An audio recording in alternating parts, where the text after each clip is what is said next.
Halte 99, l'adoration essentielle. Le Très-Haut, qu'il soit exalté, a dit « Quiconque combat ne combat vraiment que pour lui-même.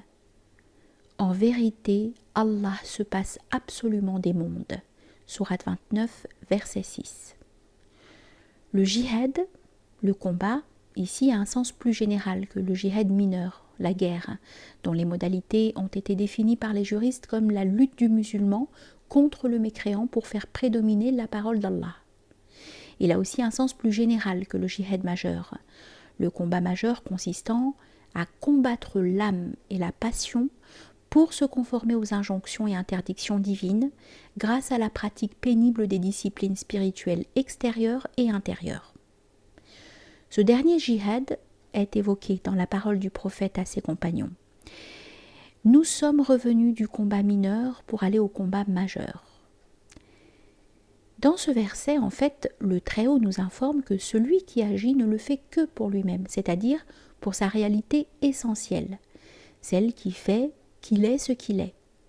Cette réalité fondamentale est infuse en tout homme. C'est d'elle dont le prophète, qu'Allah répande sur lui la bénédiction et la paix, a dit « Quiconque se connaît soi-même, ou son âme, connaît par là même son Seigneur. » Elle est nommée ism, forme de la miséricorde totale, degré des noms et attributs divins, etc., en rapport avec les façons de considérer sa réalité. C'est là le degré de la fonction de divinité dont la nature requiert des serviteurs et implique le service qu'ils doivent lui rendre. C'est aussi la seigneurie, la suzeraineté qui requiert des vassaux, mais ce n'est pas l'essence. Ce degré fonctionnel est un degré parmi les autres. C'est à lui que reviennent l'autorité, l'activité, l'efficience, et non pas à l'essence.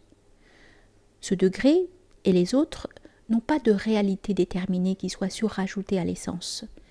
La fonction de divinité peut être connue par la science, mais non contemplée, alors que l'essence peut être contemplée, mais non englobée par la science. La plupart des théologiens, voire tous, ainsi que les dévots qui ne font pas partie des gens d'Allah, les connaissants, ne font pas la différence entre l'essence et le degré divin. Le noble verset cité est une allusion au fait qu'on ne peut adorer et se rapprocher que de la fonction de divinité et du Seigneur qui est le fondement originel du monde entier, car elle implique l'existanciation de ce dernier. La fonction de divinité requiert un assujetti à l'adoration. Le Très-Haut a dit « Lis ton écrit. Aujourd'hui, tu te suffis à toi-même comme comptable. » Sourate 17, verset 14. C'est l'âme de chaque homme qui fera son propre décompte et l'évaluation de ses actes. Et cette âme est autre chose que son âme devant obéir à l'ordre divin dans la station de la séparation. C'est l'âme en soi, dans la station de la synthèse, au-delà de toute considération relative. L'essence suprême, elle, transcende les mondes et se passe d'eux. Aucun acte d'adoration d'un adorateur quelconque ne la concerne, pas plus que la connaissance d'un connaissant. Elle ne donne pas ni ne retient. On ne peut en attendre ni inconvénient ni avantage. Elle ne requiert ni créature, ni vassal, ni adorateur, ni connaissant qui l'adore ou s'abaisse devant elle. Elle se passe de tout, et même de ces noms qui, eux, réclament la manifestation de leurs effets par la manifestation du monde.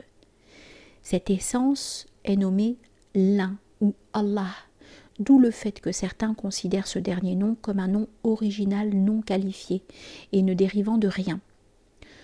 Sous ce rapport, c'est un nom propre de l'essence, qu'il est impossible de qualifier, connaître, limiter ou décrire.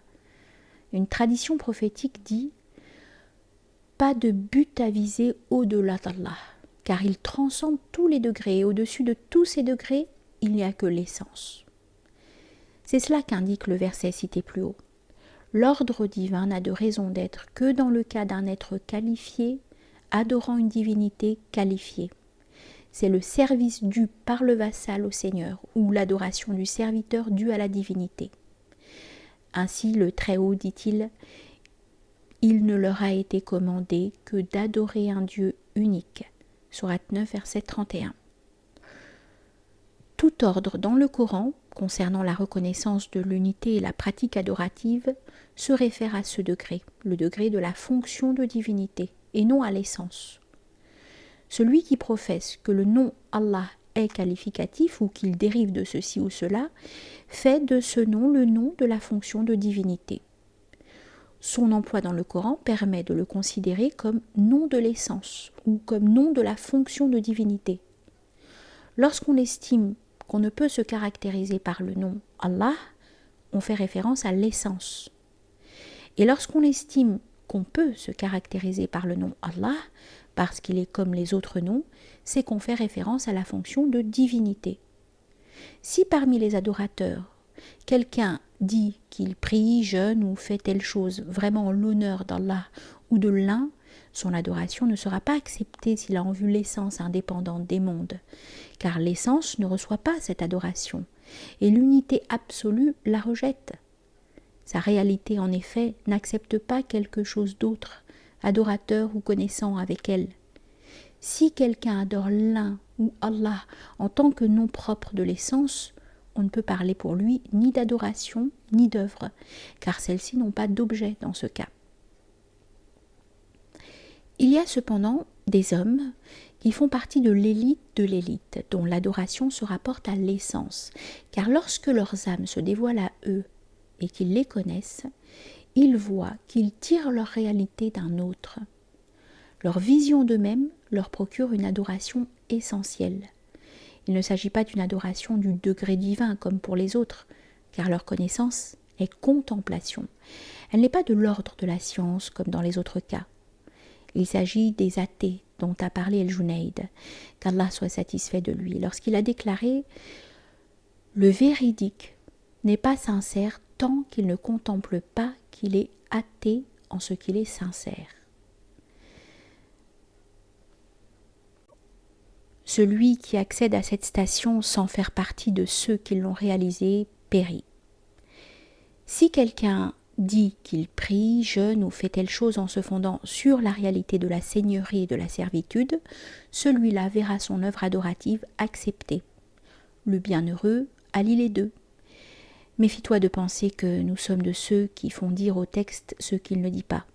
Ce que nous avons compris du verset ne vient que de ce qu'il est réellement, mais il s'agit là d'allusions que manifestent les lumières des connaissances et les autorévélations divines sur les cœurs.